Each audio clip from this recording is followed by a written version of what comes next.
അങ്ങനെയാണെങ്കിൽ അള്ളാഹുവിനോട് മാത്രം ചോദിച്ചപ്പോൾ പിന്നെ എന്തിനാണ് ഭീമ അതുപോലെ അദ്ദേഹത്തിന്റെ പ്രവർത്തനായ ഓരോരുത്തരും ചോദിക്കുന്നതിനാണ് നമുക്കിപ്പോ തർക്കം എന്ന് വെച്ചാൽ അള്ളാഹു അല്ലാവല്ല സൃഷ്ടികളും തമ്മിലുള്ള അതാണ് നമ്മുടെ വിഷയം. ഇങ്ങനെയുള്ള ഒരു കാര്യത്തിൽ എന്തിനാണ് ഈ തർക്കം? അള്ളാഹു സഹായിക്കുന്ന കാര്യത്തിൽ ലോക മുസ്ലിങ്ങൾക്ക് ആർക്കും സംശയമില്ല, മുജാഹിദുകൾക്ക് സംശയമില്ല, സുന്നികൾക്ക് സംശയം. അള്ളാഹു മാത്രമേ സഹായിക്കുള്ളൂ. എങ്കിൽ അള്ളാഹുവിനോട് മാത്രം ചോദിച്ചാൽ പോരെ. എന്തിനാണ് ഈ ഔലിയാക്കളോ നിങ്ങൾ വിശേഷിപ്പിക്കുന്ന ആൾക്കാരോട് സഹായം ചോദിക്കുന്നത്? മറ്റവരോട് സഹായം ചോദിക്കൽ ശിർക്കാണോ അല്ലയോ? മുജാഹിദ് ജമാഅത്ത് പോലത്തെ പ്രസ്ഥാനങ്ങൾ പറയുന്ന ശിർക്കാണെന്നാണ്. മാഹിയും വലിയുള്ളാനെയോ മുഹീദ്ദീനെയോ ഒരാൾ വിളിച്ചാൽ സഹായം ചോദിച്ചാൽ അവൻ കാഫിർ മുശ്രിക്കാണെന്നാണ് മുജാഹിദിന്റെ വാദം. അപ്പൊ അതിനൊക്കെ പോയി ഇപ്പൊ എവിടെ എത്തി? എന്തിനാണ് ചോദിക്കുന്നത്? അള്ളാഹുവിനോട് ചോദിച്ചാൽ പോരെ, മറ്റുള്ളവരോട് എന്തിനാണ് ചോദിക്കുന്നത് എന്ന ആ രണ്ടാമത്തെ ചോദ്യമാണ്. ഒന്ന് ശിർക്കാണോ ഇല്ലയോ? ശിർക്കല്ല എന്ന് സമ്മതിച്ചു, അൽഹംദുലില്ലാഹ്. ഇനിയിപ്പോ അള്ളാഹു അല്ലാത്തവരോട് എന്തിനാണ് ചോദിക്കുന്നത്? അതിന്റെ മറുപടി അള്ളാഹ് തന്നെ പറഞ്ഞിട്ടുണ്ട്.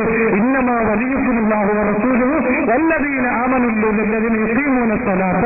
അള്ളാഹു നിങ്ങളെ സഹായിക്കും, റസൂലും സഹായിക്കും, ഈമാനിൽ പരിപൂർണതായ മുഅ്മിനീങ്ങളെ നിങ്ങളെ സഹായിക്കുമെന്ന് പറഞ്ഞ അള്ളാഹുവിന്റെ ഓർഡറാണ്, അള്ളാഹുവിന്റെ നിർദ്ദേശമാണ്. അതുകൊണ്ടാണ് കുഞ്ഞുകളെ അള്ളാഹുവിന്റെ അല്ലാക്കന്മാരോട് സഹായം ചോദിക്കുന്നത്. മാത്രമല്ല അള്ളാഹുവിന്റെ റസൂലും സഹായം ചോദിക്കാൻ ഞാൻ വിഷയാവതരണത്തിൽ തന്നെ ഒരു ഹദീസ് പറഞ്ഞിരുന്നു. എന്ത്?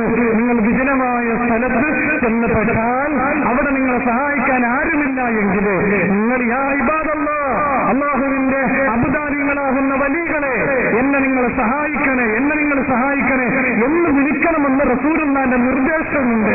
മാത്രമല്ല എങ്കിൽ പിന്നെ ഡോക്ടറെ ഒന്നും കാണാൻ പോകണ്ട. പിന്നെ അത് അള്ളാഹുവിന്റെ ഔലിയാക്കന്മാരിൽ മാത്രമല്ലല്ലോ. ഇപ്പൊ ഡോക്ടർ തന്നെ രോഗം മാറ്റിയില്ല എന്ന സംശയത്തിലാണല്ലോ. ഞങ്ങൾക്കാണെങ്കിൽ ഔലിയാക്കന്മാർ സഹായിക്കുമെന്ന് യാതൊരു തർക്കവുമില്ല, ഉറപ്പാണ്. പക്ഷേ ഡോക്ടർ ചിലപ്പോൾ രോഗം മാറ്റിക്കൊടുക്കുന്നുണ്ട്, മാറ്റിക്കൊടുക്കാതെയിരിക്കുന്നുണ്ടല്ലോ. ഡോക്ടർ ചികിത്സ കൊണ്ട് രോഗം മാറുന്നുണ്ട്, ഇല്ലാതിരിക്കുന്നുണ്ടല്ലോ. എങ്കിൽ പിന്നെ ഡോക്ടറെയും കാണാൻ പോകണ്ട. അള്ളാഹുനോട് അസുഖം വന്നാണ് അള്ളാഹുവിനോട് മാത്രം ചോദിച്ചു എന്ന് ആരും വിചാരിക്കുന്നില്ലല്ലോ.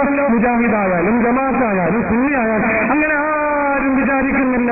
മറിച്ച് ഡോക്ടർ അള്ളാഹുവിന്റെ ഒരു കാരണമാണ്. ഡോക്ടർ രോഗം മാറുവാനുള്ള ഒരു കാരണം. രോഗശമനം എന്ന പ്രവർത്തനം സൃഷ്ടിക്കുന്ന ആരാണ്? അള്ളാഹുവാണ്. ആ രോഗശമനം ഡോക്ടറാകുന്ന കാരണം മുഖേന ഇവിടെ നടപ്പിൽ വരുന്നു. മുഹീദ് ശൈഖ് അള്ളാഹു സഹായിക്കാനുള്ള ഒരു കാരണം മാത്രമാണ്. അള്ളാഹു സൃഷ്ടിക്കുന്ന സഹായം മുഹീദ് ശൈഖ് മുഖേന നമ്മളിലേക്ക് എത്തുന്നു. മുഹീദ് ഒരു കാരണം മാത്രമാണ്. ഈ വിശ്വാസമേ സുന്നികൾക്കുള്ളൂ. ഡോക്ടറെ പറ്റി നാം എന്താണോ വിശ്വസിക്കുന്നത്, ഒരു കാരണം, രോഗം മാറുവാനുള്ള ഒരു കാരണം. അതുപോലെയാണ് മുഹീദ് ശൈഖും റിഫായി ശൈഖും അള്ളാഹുവിന്റെ ഔലിയാക്കന്മാരും. അപ്പോൾ വാസ്തവത്തിൽ ചോദിക്കുന്നത് ആരോട് തന്നെ? അള്ളാഹുവിനോട് തന്നെ. അപ്പോൾ അള്ളാഹു അല്ലാത്തവരോട് ചോദിക്കാമെന്ന് അള്ളാഹു പറഞ്ഞിട്ടുണ്ട്, റസൂലുള്ള കൽപ്പിച്ചിട്ടുണ്ട്. മാത്രമല്ല നമ്മൾ ന്യായങ്ങളും ബുദ്ധിപരിച്ചുമെന്ന് ബുദ്ധിപരമായിട്ട് ചിന്തിക്കുമ്പോഴും എതിരല്ല. അതുകൊണ്ടാണ് ഞങ്ങൾ ചോദിക്കുന്നത് എന്ന് ഓർമ്മപ്പെടുത്തുന്നു. ഈ അള്ളാഹു അല്ലാത്തവരോട് നിങ്ങൾ ചോദിച്ചതിന് സദാക്കളും ഈ മുഖാമുഖം വീക്ഷിക്കുവാൻ വന്നിട്ടുണ്ട്. അവർ ഈ മുഖാമുഖത്തിന്റെ പരിസര പ്രദേശങ്ങളിൽ നിൽക്കുന്നത് ഞങ്ങൾ അറിയുന്നുമുണ്ട്. അതുകൊണ്ട് സൗഹാർദ്ദപരമായ മുഖാമുഖമാണ് ഞങ്ങളുടേതെന്ന് നിങ്ങൾക്ക് ബോധ്യപ്പെട്ട സ്ഥിതിക്ക് നിങ്ങൾ ഈ മുഖാമുഖത്തിൽ ചോദ്യം ഉന്നയിക്കുവാൻ വരണമെന്ന് ഞങ്ങൾ വളരെ സ്നേഹത്തോടെ അപേക്ഷിക്കുകയാണ്. സുന്നികളെന്നോ മുജാഹിദുകളെന്നോ ജമാഅത്തെ ഇസ്ലാമിയെന്നോ വേർതിരിവില്ലാതെ ഈ മുഖാമുഖത്തിൽ ചോദ്യം ഉന്നയിക്കാമെന്ന് നാം ആദ്യമേ നയം വ്യക്തമാക്കിയിട്ടുണ്ടായിരുന്നുവെങ്കിലും ഈ മുഖാമുഖത്തിൽ മുജാഹിദുകൾ ഉള്ള സ്ഥിതിക്ക് സുന്നികൾ ആരും ഈ ചോദ്യം ചോദിക്കുവാൻ കടന്നു വരരുത് എന്ന് വളരെയധികം വിനയപുരസ്സരം അപേക്ഷിക്കുകയാണ്. ഈ പണ്ഡിതന്മാർ സഹായം ചോദിച്ചു എത്ര സഹായമാണ് നിങ്ങൾക്ക് കിട്ടിയത്? ഇപ്പൊ അവസാനമായിട്ട് ഉസ്താദ് പ്രസംഗിച്ച സമയത്ത് പലസ്തീനിലെ ലബനാനിലെ ആൾക്കാർക്ക് വേണ്ടി അള്ളാഹുവിനോടാണ് നിങ്ങൾ പ്രാർത്ഥിച്ചത്. അപ്പൊ നിങ്ങൾക്ക് ഉറപ്പുണ്ട് അള്ളാഹു മാത്രമേ കേൾക്കുകയുള്ളൂ, അള്ളാഹുവിന്റെ ആചാരങ്ങൾ കേൾക്കുകയില്ല. അങ്ങനെ കേൾക്കാമെന്ന് നിങ്ങൾക്ക് ഉറപ്പുണ്ടായിരുന്നെങ്കിൽ ഔലിയാക്കൾ നിങ്ങൾ ഒന്നിച്ച് പ്രാർത്ഥിക്കണമായിരുന്നു. ആൾക്കാരെ വിട്ടുമില്ല, പോട്ടെ എന്നാലും മാറ്റിയേക്കാം. മുജാഹിദ് പടത്തോടെ മാത്രം വിളിക്കുന്ന ആളുകളാണ്. ഇതെന്താ ഓർക്ക് ഉത്തരം കിട്ടാത്തത്? അല്ല പറയാം. ഈ സുന്നികളെ കൊണ്ട് മുജാഹിദാകം വലഞ്ഞിരിക്കുകയല്ലോ. പടത്തോനെ ഈ സുന്നികളെ നശിപ്പിക്കണമെന്ന് അള്ളാഹുനോട് ചേർന്ന സംഗതി തീരൂലേ. പിന്നെ ജനനത്തിന്റെ ആവശ്യമില്ല, സംവാദത്തിന്റെ ആവശ്യമില്ല, വാദപ്രതിവാദത്തിന്റെ ആവശ്യമില്ല. വെറുതെ നേരം കളയണേ. അപ്പൊ അള്ളാഹു മുഹമ്മദ് ചെയ്തതൊക്കെ പണി മുജാഹിദിന് ഉത്തരം കൊടുക്കലല്ല, വേറെ പണിയാണ്. അപ്പൊ അതുകൊണ്ട് അതൊക്കെ അവസരം നേരത്തെ അങ്ങനെ ഉത്തരം കിട്ടുകയും ചെയ്യും, കുറയും ചെയ്യും. അത് കിട്ടേണ്ടവർക്ക് കിട്ടുന്നുണ്ട്, പോകേണ്ടവർക്ക് പോകുന്നുണ്ട്, പിടിക്കേണ്ടവർക്ക് പിടിക്കുന്നുണ്ട് എന്ന് നമ്മൾ അനുഭവിച്ചറിയാണ്. അതുകൊണ്ട് പ്രസക്തമായ ചോദ്യങ്ങൾ ഉണ്ടെങ്കിൽ അത് ചോദിച്ച് അത്തരം കാര്യങ്ങളിൽ നിന്നും അല്ലാതെ വിഷയത്തിന്റെ മർമ്മഭാഗങ്ങളിലേക്ക് കടക്കണമെന്ന് ഓർമ്മപ്പെടുന്നു. എന്റെ പേര് മുഹമ്മദ് ഷഫീഖാണ്. സ്ത്രീകളെ പള്ളി പ്രവേശനമില്ല എന്ന് ഇവിടുത്തെ ഉസ്താദ് പ്രസ്താവിച്ചു. എന്നാൽ മക്ബറകളിലും ജാറങ്ങളിലുമെല്ലാം സ്ത്രീകളെ ആണ് കാണുന്നത്. ഇതിന് ഖുർആൻ അടിസ്ഥാനത്തിൽ എന്തെങ്കിലും മറുപടി തരാൻ പറ്റുമോ? സ്ത്രീകളെ ആണ് കാണുന്നത് പറഞ്ഞാൽ പിന്നെ അവിടെ നിന്ന് പുരുഷന്മാരില്ലാന്ന് നിങ്ങൾ കരുതുന്നുണ്ട്. നിങ്ങളെ സംസാരത്തിന്റെ ധ്വനി അങ്ങനെയാണ്. ഇത് ശരിയല്ല. വെറും സ്ത്രീകളാണ് പിന്നെ കുഴപ്പമില്ല. സ്ത്രീകൾ മാത്രം പോകുന്നു വരുന്നതാണെങ്കിൽ പിന്നെ പ്രശ്നമില്ല. ഇതങ്ങനെയല്ല പ്രശ്നം. നമ്മുടെ പ്രശ്നം അതല്ല. അന്യ പുരുഷന്മാരോട് കൂടെയുള്ള ജുമുഅ ജമാഅത്തുകളിൽ സ്ത്രീകൾ പങ്കെടുക്കുന്നത് പാടില്ല എന്നാണ് നമ്മൾ പറയുന്നത്. സ്ത്രീകൾ മാത്രം സംബന്ധിക്കുന്ന ഒരു മക്ബറ അല്ലെങ്കിൽ ഒരു സ്ഥലമാണെങ്കിൽ അത് കുറ്റപ്പെടുത്തേണ്ടതില്ല. നമ്മുടെ ചർച്ച അതല്ല.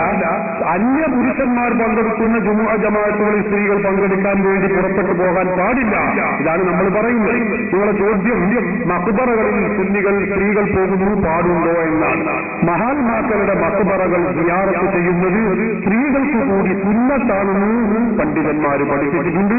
ബഹുമാനപ്പെട്ട ഇമാം ഇബ്നു ഹജർ അൽ-ഹൈതമി തന്റെ തഫ്സീറുൽ മുഹ്താജിന്റെ 3-ാമത്തെ വാല്യത്തിൽ വിശദീകരിച്ചിട്ടുണ്ട്. ബഹുമാനപ്പെട്ട ഇമാം മുഹമ്മദ് റംലി തന്റെ നിഹായത്തുൽ മുഹ്താജിന്റെ 2-ാമത്തെ വാല്യത്തിൽ വിശദീകരിച്ചിട്ടുണ്ട്. പലരും ഇത് രേഖപ്പെടുത്തി വെച്ചിട്ടുണ്ട്. അതിന്റെ അടിസ്ഥാനത്തിലാണ് പോകുന്നത്. നേരത്തെ സൂചിപ്പിക്കപ്പെട്ടതുപോലെ സുന്നത്താണ്. പക്ഷെ സ്ത്രീകൾ പോകുമ്പോൾ അവർ ഇസ്ലാം വിരോധിച്ച കാര്യങ്ങൾ ചെയ്യാൻ പാടില്ല, ഹറാമായ രൂപമുണ്ടാകാൻ പാടില്ല. അത് തെറ്റാകുന്നതാണ്. ഈ കാര്യം പ്രത്യേകമായി ശ്രദ്ധിക്കേണ്ടതാണ്. ബഹുമാനപ്പെട്ട ആയിഷ റളിയല്ലാഹു അൻഹ അല്ലാഹുവിന്റെ റസൂലിന്റെ അതുപോലെ ഉമർ റളിയല്ലാഹു അൻഹു സിദ്ദീഖുൽ അക്ബറിന്റെ ഒക്കെ മഖ്ബറ അവരുടെ ഖബർ സിയാറത്ത് ചെയ്തിരുന്ന സംഭവം ബഹുമാനപ്പെട്ട ഇമാം അബൂ ദാവൂദ് ഉദ്ധരിച്ചത് നമുക്ക് കാണാൻ കഴിയും. ആയിഷ റളിയല്ലാഹു അൻഹ പറയുന്നു, എന്റെ ഭർത്താവായുള്ള റസൂലുള്ളാഹി തങ്ങൾ മറവ് ചെയ്യപ്പെട്ട സ്ഥലത്തേക്ക് പലപ്പോഴും ഞാൻ പ്രവേശിക്കാറുണ്ടായിരുന്നു. അതുപോലെ അതിനുശേഷം സിദ്ദീഖുൽ അക്ബർ റളിയല്ലാഹു അൻഹുവിനെയും അവിടെ തന്നെയാണ് മറവ് ചെയ്യപ്പെട്ടത്. അവിടെയും ഞാൻ പ്രവേശിക്കാറുണ്ടായിരുന്നു.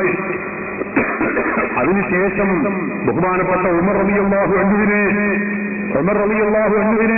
അവിടെ മറവ് ചെയ്യപ്പെട്ടപ്പോൾ പിന്നീട് എനിക്ക് ഞാൻ സാധാരണ പോവാറുള്ളത് പോലെ പോവാറില്ല.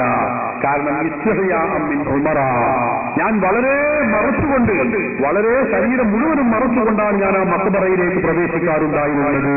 കാരണം ആദ്യം ഒക്കെ എന്റെ ഒന്ന് ഭർത്താവാണ്, ഒന്ന് റസൂലാണ്, ഒന്ന് എന്റെ പിതാവാണ്. പിന്നെ ഉമർ റളിയല്ലാഹു അൻഹു തികച്ചും അന്യ ഒരു വ്യക്തിത്വ മഹാനാണ്, മഹാസഹാബിവര്യനാണ്. അതുകൊണ്ട് സഹാബികളിൽ മഹാനായ വ്യക്തിത്വമാണ്. അവർ കൂടി മറവ് ചെയ്യപ്പെട്ടപ്പോൾ അവരെ ഞാൻ സിയാറത്ത് ചെയ്യാൻ പോവാറുണ്ട്. പക്ഷെ ഞാൻ പൂർണ്ണമായി മറച്ചുകൊണ്ടാണ്.